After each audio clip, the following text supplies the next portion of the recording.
26 మంది అమాయకులను పొట్టన పెట్టుకున్న పహల్గామ్ ఉగ్రదాడి తదనంతర పరిణామాలు భారత్ పాకిస్తాన్ మధ్య యుద్ధ మేఘాలు కమ్ముకునేలా చేశాయి. సింధు జలాల ఒప్పందాన్ని రద్దు చేసుకున్న భారత్ యుద్ధ నౌకను కూడా రంగంలో దింపింది. అరేబియా సముద్రంలో పాకిస్తాన్ జల సరిహద్దుల్లో ఐఎన్ఎస్ విక్రాంత్ యుద్ధ నౌక వెళ్లడంతో యుద్ధం తథ్యమనే ప్రచారం జరుగుతోంది. ఇప్పటికే ఇండియా పాకిస్తాన్ మీద సర్జికల్ స్ట్రైక్, ఎయిర్ స్ట్రైక్ చేసినా వాళ్లకు బుద్ధి రాకపోవడంతో ఈసారి మోడీ పాకిస్తాన్ ని చావుదెబ్బ కొట్టడానికి ఒక ప్లాన్ వేశారు. అదే వాటర్ స్ట్రైక్. పాక్ అవసరాలతో యుద్ధం చేయబోతున్నారు. అందుకోసమే ఓ 5 కఠినమైన నిర్ణయాలను ఆయన తీసుకున్నారు. అసలు మోడీ గారి ప్లాన్ ఏంటి? అసలు సింధు అగ్రిమెంట్ ఏంటి? పాక్ త్వరలోనే ఎడారిగా మారబోతుందా? రానున్న 48 గంటల్లో ఇండియాలో ఉన్న పాకిస్తానీలందరినీ మోదీ ఏం చేయబోతున్నారు అనే విషయాలను ఈ వీడియోలో మనం తెలుసుకుందాం. సరదాగా పహల్గామ్ లోని బైసారన్ వ్యాలీలో ఎంజాయ్ చేస్తున్న టూరిస్టుల వద్దకు మిలిటరీ డ్రెస్సులలో ఓ 4 వచ్చి అక్కడ టూరిస్టులతో సరదాగా మాట్లాడి వారిలో నుంచి ముస్లింలను ముందుగా ముస్లిమేతరులను వేరు చేశారు. ఆ తర్వాత నిర్దాక్షిణంగా కాల్పులు జరిపారు. అయితే ఈ ఘటనలో కొంతమంది తమ ప్రాణాలను కాపాడుకోగా సుమారు 30 మంది విగత జీవులైపోయారు. మధ్యాహ్నం 1 గంట ప్రాంతంలో ఈ ఘటన చోటు చేసుకుంది. ఎప్పుడు ఆర్మీ ఆఫీసర్ మీద దాడులు చేసే ఈ టెర్రరిస్టులు ఇప్పుడు టూరిస్టులపై దాడులు చేయడంతో ఈ సంఘటన మీద ఇండియా చాలా సీరియస్ గా ఉంది. ఎందుకంటే గత 25 ఏళ్లలో ఇలాంటి దాడి ఎప్పుడు జరగలేదు. ఎన్ఐఏ వాళ్ళు ఈ దాడి నుంచి తప్పించుకున్న కొందరు నుంచి టెర్రరిస్టుల ఫోటోలను మీడియా రిలీజ్ చేశారు. అయితే ఈ సంఘటనతో ఆర్మీ అలర్ట్ అయి దాడి జరిగిన ప్రాంతానికి వెళ్లి టెర్రరిస్టుల కోసం గాలింపు చర్యలు మొదలుపెట్టింది. అప్పుడే వారికి నెంబర్ ప్లేట్ లేని ఒక బైక్ దొరికింది. ఈ బైక్ సహాయంతోనే వారు ఇక్కడికి వచ్చారని కన్ఫర్మ్ చేసుకున్నారు. దాడి గురించి తెలిసిన వెంటనే దుబాయ్ పర్యటనను మధ్యలోనే ఆపేసి మోదీ గారు కాశ్మీర్ కు చేరుకుని home minister, army officers and Ajit Doval తో మాట్లాడారు. అయితే ఈ ఘటనకు తామే పాల్పడినట్లుగా పాక్ ప్రేరేపిత లష్కర్-ఎ తోయిబా అనుబంధ సంస్థ ది రెసిస్టెన్స్ ఫ్రంట్ TRF ఉగ్ర సంస్థ ప్రకటించింది. ఈ దాడికి సంబంధించి పాకిస్తాన్ ప్రమేయాన్ని భారత్ ఇంటెలిజెన్స్ సంస్థలు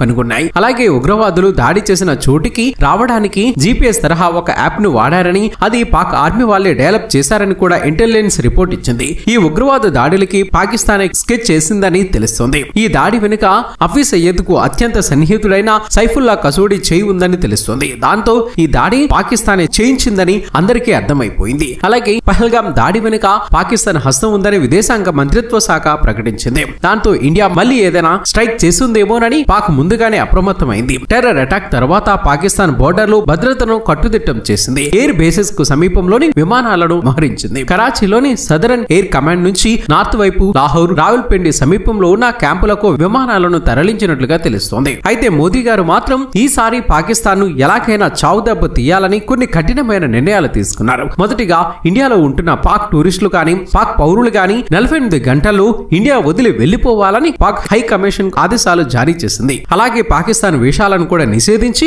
పాకిస్తాన్ దేశీయులను భారత్ లోకి అనుమతించమని భారత్ ప్రభుత్వం తేల్చి చెప్పింది. అలాగే అటారీ బాహా సరిహద్దుల చెక్ పోస్టులను మూసివేశారు. సంబంధిత భద్రాలతో ఇప్పటి వరకు అటారీ చెక్ పోస్టు దాటి భారత్ లోకి వచ్చిన వారు మే 1వ తేదీలోపు వెనక్కి వెళ్లిపోవాలని తేల్చి చెప్పింది. దీన్ని మూసివేయడం వల్ల 2 దేశాల మధ్య రాకపోకలు పూర్తిగా నిలిచిపోతాయి. దీని వలన భారత్ నుంచి ఇప్పటి వరకు తరలి వెళ్తున్న వస్తువుల రవాణా ఆగిపోతుంది. దీంతో అక్కడ వ్యాపారులకు ఆర్థిక నష్టం కలుగుతుంది. దానికి తోడు ఇప్పుడు చిన్న చిన్న వస్తువుల మార్కెట్ కూడా లేకపోతే పాకిస్తాన్ పరిస్థితి మరింత దారుణంగా తయారవుతుంది. ఇక న్యూఢిల్లీలోని పాకిస్తాన్ హైకమిషన్ లో నియమించబడిన సలహాదారులను కూడా దేశం విడిచి వెళ్లిపోమని తెలిపారు. అలాగే పాక్ నుంచి మన భారత సలహాదారును కూడా వెనక్కి రప్పిస్తున్నారు. ఈ చర్య 2 దేశాల మధ్య సంబంధాలను పూర్తిగా నిలిపివేస్తుంది. ఇక ఆఖరిగా పాకిస్తాన్ కు సింధు జలాల నిలిపివేస్తూ సింధు వాటర్ అగ్రిమెంట్ ని మోదీ గారు క్యాన్సిల్ చేస్తూ అత్యంత కఠినమైన నిర్ణయం తీసుకున్నారు.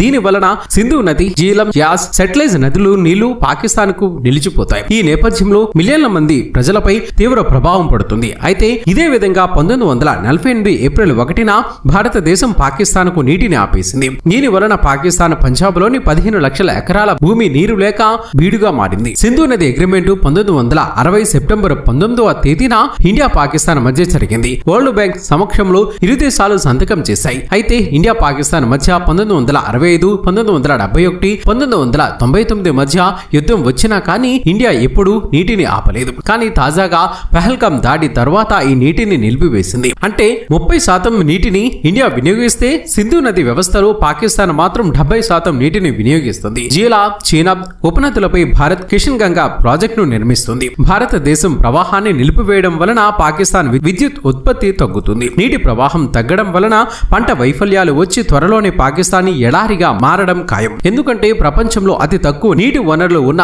దేశాల్లో పాకిస్తాన్ ఒకటి. ఈ దేశానికి సింధు నది జలాలే ప్రధాన వనరులు. వ్యవసాయంపై ఆధారపడిన ఈ దేశంలో ఈ నది జలాలు అత్యంత కీలకం. అయితే ఈ నది జలాలను పాకిస్తాన్ పంజాబ్ మాత్రమే సమర్థవంతంగా వినియోగించుకుంటుంది. బలిజిస్తాన్, ఖైబర్ పఖ్తూన్ఖ్వా, సింధు ప్రాంతాలు అతి తక్కువ నీటిని వనరులు కలిగిన ప్రాంతాలుగా ఉన్నాయి. పలు సందర్భాల్లో పాకిస్తాన్ ప్రేరేపిత ఉగ్రవాదులు భారత్ పై దాడులు చేసినా, భారత్ పై యుద్ధానికి తెగబడినా కూడా మన దేశం ఎప్పుడు ఈ నది జలాల విషయాన్ని ప్రస్తావించలేదు. కానీ ప్రస్తుతం మోదీ సర్కారు ఉగ్రవాదంపై పాక్ తీరును ఉపేక్షించలేమనే ఒప్పందాన్ని రద్దు చేసింది. 2019 నుంచి 2024 మధ్య Indian government zero terror tolerance అనే పాలసీని ప్రకటించి 1000 మంది కంటే ఎక్కువ మంది టెర్రరిస్టులను చంపినా, సర్జికల్ స్ట్రైక్స్, ఎయిర్ స్ట్రైక్స్ చేసినా పాకిస్తాన్ కు ఏమాత్రం బుద్ధి రాక మళ్లీ పాకిస్తాన్ తన టెర్రరిస్టుల గ్రూపులతో ఇలా చేయడం వల్లే మోదీ గారు ఈ నిర్ణయాలను తీసుకోవాల్సి వచ్చింది. ఇక ఈ దాడికి సంబంధించి America, Russia, England, Dubai, Israel వంటి ప్రపంచ దేశాలు ఇండియాకు సపోర్ట్ చేస్తున్నాయి. రష్యా ప్రెసిడెంట్ పుతిన్ కూడా ఇండియా మీద జరిగిన ఈ దాడికి వ్యతిరేకంగా పోస్టు పెట్టి తమ సహకారం ఎప్పుడు ఇండియాకు ఉంటుందని తెలిపారు. అలాగే అమెరికా ప్రెసిడెంట్ డొనాల్డ్ ట్రంప్ కూడా ఇలాంటి దాడి చాలా బాధాకరం, చనిపోయిన వారి కుటుంబాలకు నా ప్రగాఢ సంతాపాన్ని తెలియజేస్తున్నానని ట్రంప్ ట్వీట్ చేశారు. అలాగే ట్రంప్ మోడీ గారికి ఫోన్ చేసి పాకిస్తాన్ విషయంలో ఎటువంటి సపోర్ట్ అయినా తాము ఇస్తామని భరోసా ఇచ్చారు. ఇలా ప్రపంచ దేశాలన్నీ కలిసి ఇండియాకు సపోర్ట్ ఇవ్వడంతో ఇప్పుడు పాక్ పరిస్థితి దారుణంగా మారింది. ఎందుకంటే చైనా సపోర్ట్ చూసుకొని ఇదంతా పాకిస్తాన్ చేస్తుంటే భారత్ కు ఏకంగా ప్రపంచం మొత్తం సపోర్ట్ చేయడంతో చైనా వెనక్కి తగ్గినట్లు సమాచారం. ఇక రానున్న రోజుల్లో మోదీ గారు పాక్ను ఇంకెన్ని విధాలుగా దెబ్బతీస్తారో చూద్దాం. మరి ఈ వీడియోపై మీ అభిప్రాయాన్ని కామెంట్ రూపంలో చెప్పండి ఫ్రెండ్స్. మేము చేసే ప్రతి వీడియో వెనుక చాలా కష్టం ఉంటుంది. ఆ కష్టానికి మీరిచ్చే ప్రతిఫలం ఒక లైక్ కుట్టి సబ్స్క్రైబ్ చేసుకోవటమే. చేస్తారు కదా ఫ్రెండ్స్.